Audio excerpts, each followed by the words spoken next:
Well, America Recycles Day is a national initiative to keep the nation beautiful. This morning, Ansley Watson is at the Marquette County landfill telling us more about how we can all do our part. Good morning, Ansley. Good morning, Vicki. Check out these bundles and bundles of recycled plastic right behind me, and there's even more in the next room over. But today, people are promoting recycling in their communities, and overall, it seems pretty easy enough to recycle. But we're going to talk about the do's and don'ts of what to recycle and where to recycle it. So since today is a nationally recognized day for recycling across the nation, thousands and thousands of people are coming together today to promote recycling. So we're going to talk about how you can do the same as well. Reporting live in Stans Township, Ansley Watson, TV6 News. All right, thank you very much, Ansley. Sounds like a very informative morning for us. You know, I love the idea of recycling. I have a tendency to stack this stuff up. It's getting it to the recycling points that, you know, is a little bit of a stumbling block for me. So understandable. I'll have to listen and learn. Yeah, a little extra help. Yes. Right. It's actually, the baler is on compacting some recyclables. Joining me this morning is Brad Austin, and he's the Director of Operations here at the landfill. Good morning. Good morning, Ansley. How are you today? We're doing well, thank you. So obviously you deal with recyclables every single day, and today is National America Recycles Day. Talk about the whole process of what it looks like when the trucks bring in what needs to be recycled here at the landfill. Yeah, great. Basically, we've got two different sorts. We've got fiber and rigids. Today, we're processing fiber materials. The trucks come in from the residential pickups.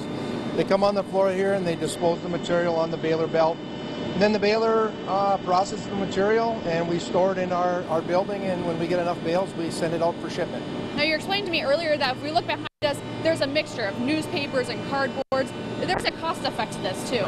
Yeah, absolutely. Currently, right now, we're doing a residential mix.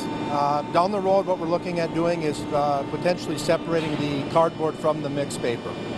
What does that look like for rigids? Is there a cost difference for that too with your glass and aluminums? Yeah, well, rigids are a little bit different. We do separate glass and ferrous metal from the rigid material. So what's left is a 1 through 7 material that we're shipping to Traverse City right now.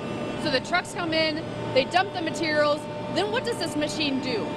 Well, the baler machine actually compacts the material into a 3x5 bale, and then that bale's ejected, and we take the forklift and we store it in the building once it's done. Now, what are some do's and don'ts of recycling? What should people recycle? What do you receive here that should not be recycled? Well, some of the things that we see that we should not recycle are medical waste, in particular sharps. We need to keep medical supplies out of the recycle stream. Some of the other items that we see, Christmas lights, tires, e-waste, those type of things. You need to contact the Solid Waste Authority for proper disposal methods for those. Well, the dual stream system that we have in the county now is we're separating, on 1 week we have fiber, on the next week we have rigids. The difference is on a single stream we have everything going into one container. What we have found is a little better product quality for us on the dual stream side, so we've been doing that now for about 5 years. Because there's different areas such as the curbside versus the trailers. What is that? What's the difference there? Well, the difference there is currently right now everything that's coming in is coming in on a residential sort. So we're getting our materials curbside residentially. Typically in the business side, you see on the commercial end a single stream system. Due to the space limitations at businesses, there's only room for one container. So a lot of the businesses go with the single stream. All right, Brad, thank you so much for being with us this morning. Stay with us because later in the hour, we are going to check out where they take these bales to after they've been compacted. Stay with us. Reporting live in Stans Township, Ansley Watson, TV6 News.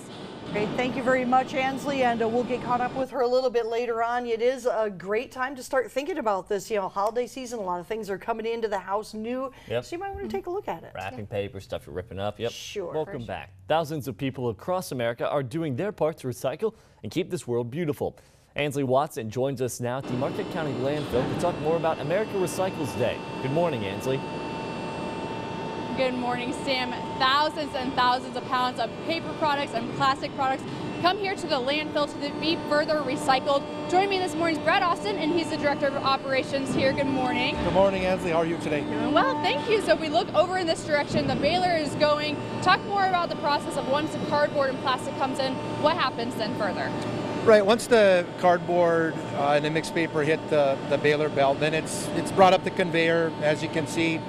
And then we've got two rams on our baler machine that basically squish this material into a 3x5 cube. It's then strapped and ejected.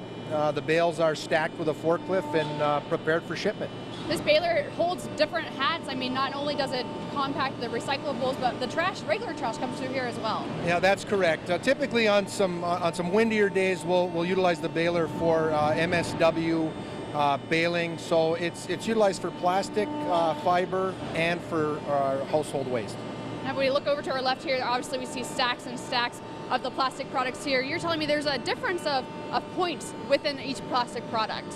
Yeah, absolutely. Currently right now we're on a 1 through 7 bale, but this material will get sent to American Waste in Traverse City, and their MRF will process it from there. Basically, they will break it down by numbers. So your 1 plastics, PET, your number 2 natural, which is a milk jug. They'll separate that out, the aluminum, and then what's left will be a 3 through 7 mix that they'll in turn put to market. How many pounds of product will go on a truck at a time to go further? 20 tons or 40,000 pounds. We like to ship full loads every time we can. You're telling me earlier that you want more space. So the future of recycling, what does it look like for here at the Marquette County landfill? Right, well, we'd certainly like to recycle more, and commercial business is something that we're looking at. Some of the sorts within the rigid plastic now, really there's opportunities. So what we need to get bigger. The program is growing. We've got 15 municipalities out of 22, and it's a great program. We're looking forward to it. What would you like to say about people recycling, what they should recycle, what they shouldn't recycle?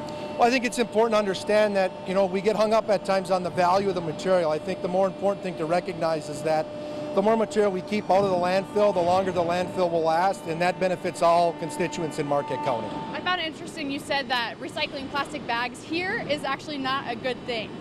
Right, it's not. The plastic bags follow up our system for rigid recycling. There is opportunities within the communities.